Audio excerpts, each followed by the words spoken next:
Hi, I'm Annie Palchis. I've put together a series of a few talks for parents.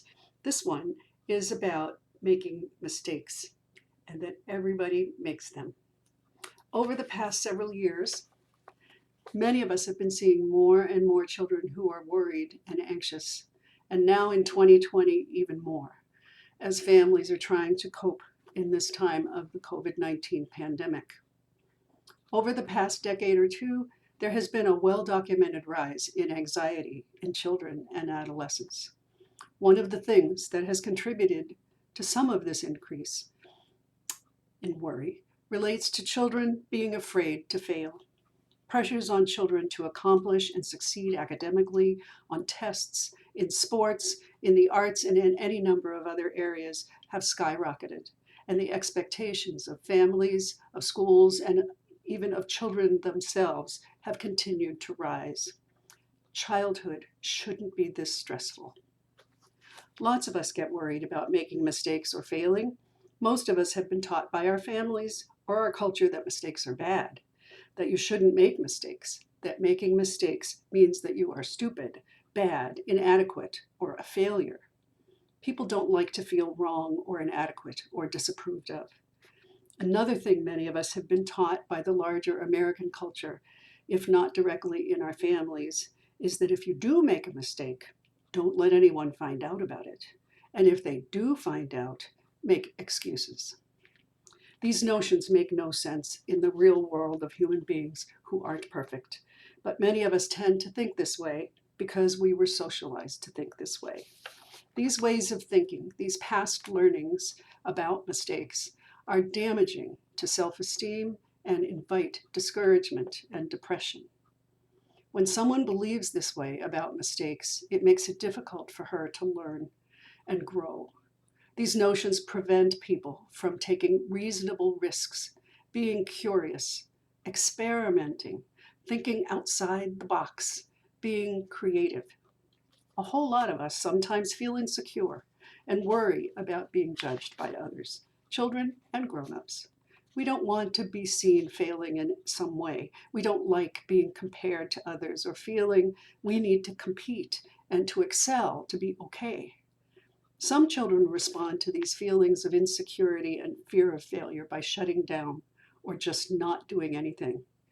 This helps them feel they might have some control over the possibility of failure. They decide not to even try. Others become hyper-focused on working very, very hard to make things perfect, spending huge amounts of time and effort to make sure things are completely right. If they haven't failed, they won't be judged badly. Perfectionism, or giving up to avoid failure, are not the same as wanting to do your best. These approaches to life's challenges serve as a shield that some children use to protect against the pain of blame, judgment, or shame for never being good enough. This can lead to task avoidance, procrastination, and focusing on the quality of the end product as being more important than the process of learning and doing. For the same reasons, some children will take way too much time on a task and others will just never get started.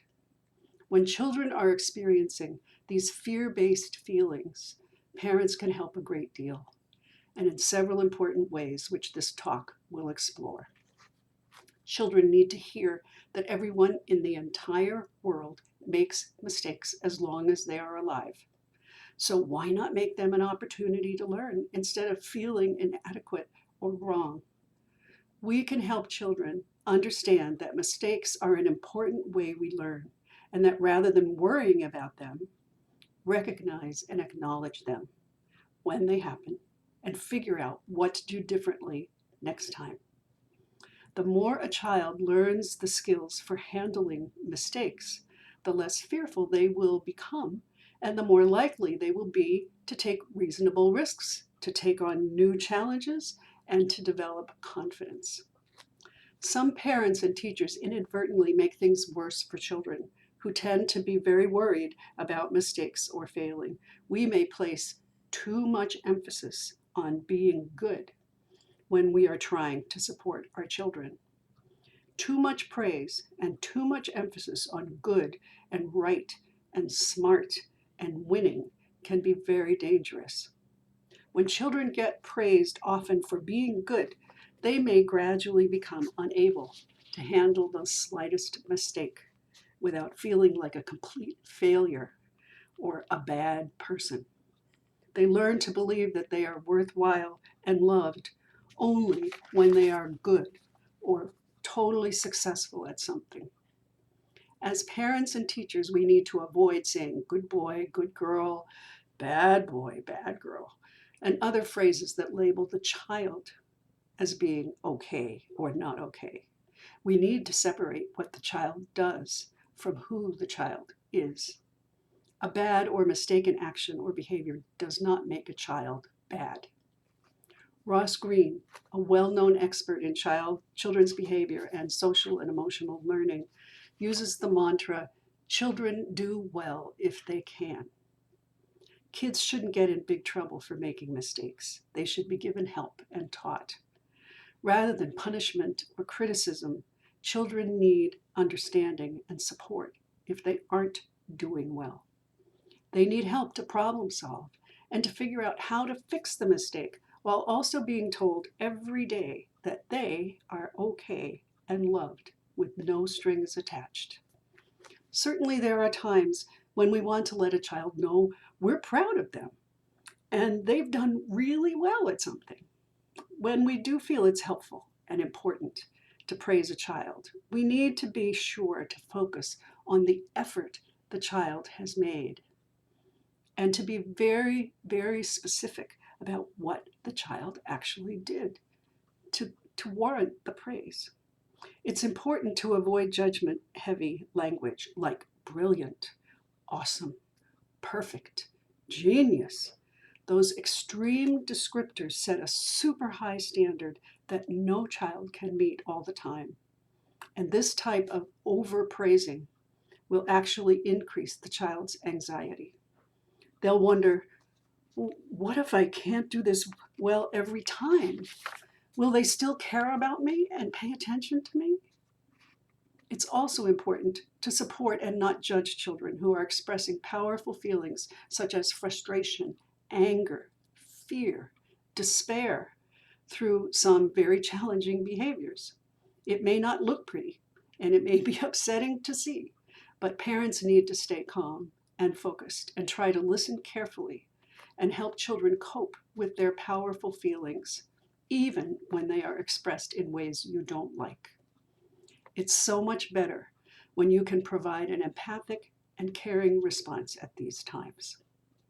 Children of any age are appreciative and feel safe when parents respond by listening and validating their feelings and helping them to learn ways to cope with the many things that cause them frustration, fear, and worry.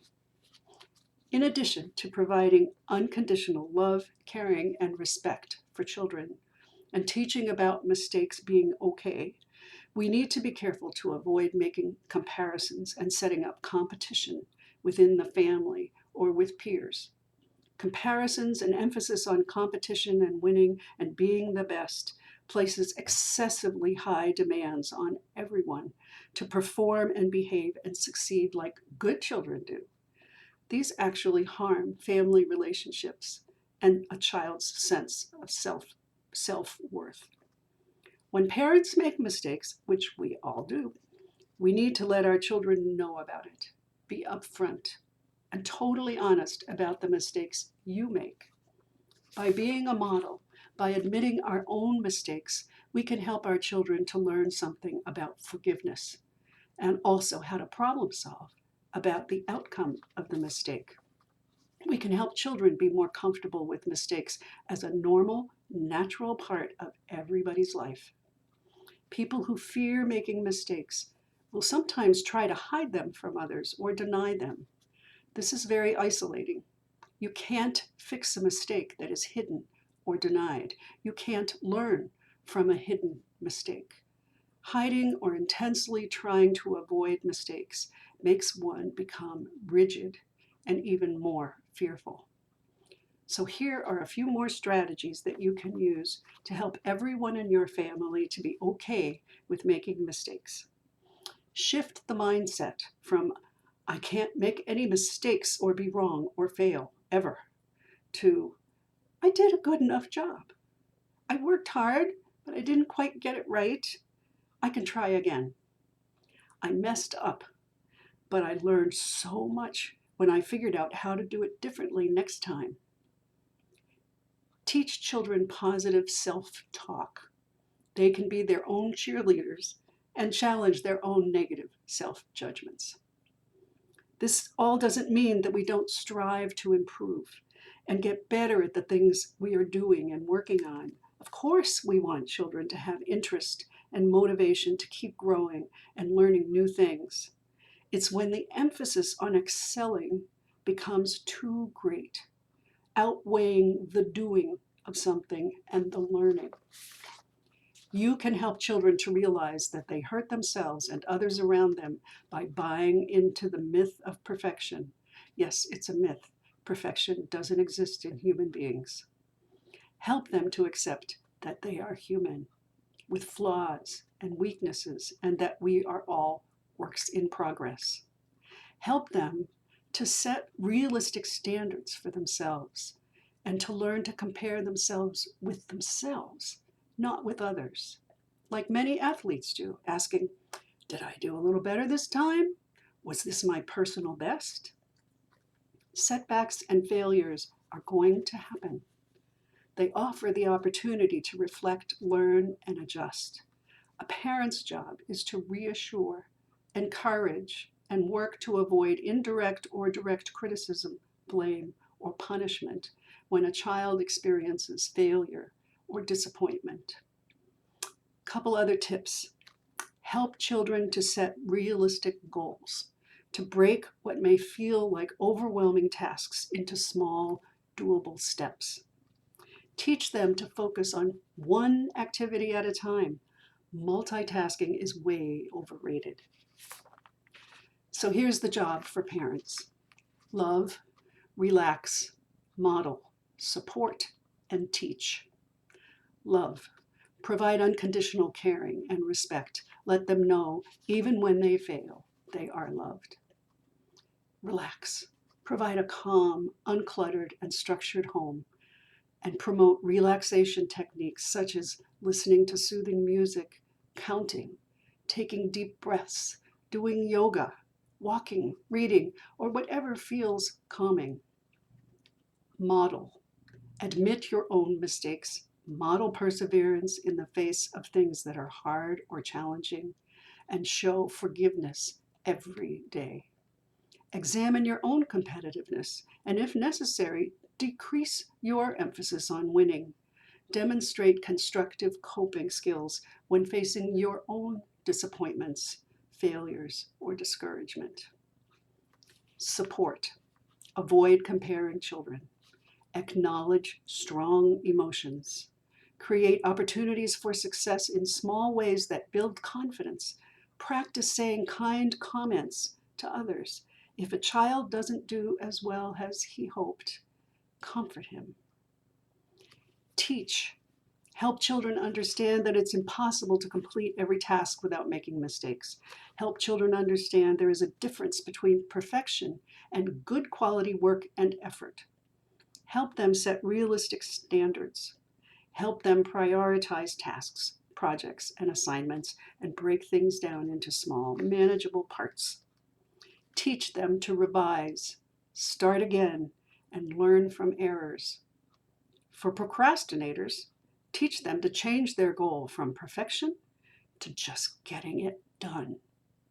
Share and read stories of people who were ultimately successful after overcoming failures or adversity by perseverance and just plain grit. Like Abraham Lincoln, Helen Keller, Albert Einstein, and maybe somebody in your family. My very best wishes for you and your family as you all get better at managing your responses to mistakes, failures, and disappointments. I hope that some of the ideas in this talk will be helpful as you let go of the perfect mindset and find time to relax, learn, and grow together with joyfulness and pleasure in doing and striving, even though there will be some mistakes along the way.